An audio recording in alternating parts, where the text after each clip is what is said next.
أخطرهم الرافضة أصحاب الخميني، هؤلاء أخطرهم. وهكذا النصيرية أصحاب حافظ الأسد وجماعته في سوريا، فالباطنية الذين في سوريا، والباطنية الذين في إيران، والباطنية في الهند هم الإسماعيلية. هذه الطوائف الثلاث هم أشدهم وأخطرهم، وهم كفر، هؤلاء كفر، لأنهم والعياذ بالله يضمرون الشر للمسلمين، ويرون المسلمين أخطر عليهم من الكفرة، ويبغضون المسلمين أكثر من بغضهم الكفرة، ويرون أهل السنة حل لهم دماؤهم وأموالهم، وإن جاملوا في بعض المواضع التي يجاملون فيها، ويرون أن أئمتهم يعلمون الغيب وما أنهم معصومون ويعبدون من دون الله بالاستغاثة والذبح لهم والنذر لهم. هذه حالهم مع أئمتهم.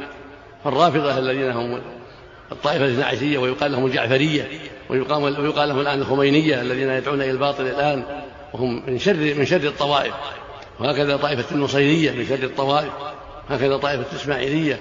هؤلاء باطنية في الباطن، يرون إمامة الصديق وعمر وعثمان يرونها باطلة، ويرون الصحابة كفار ارتدوا عن الإسلام إلا نفر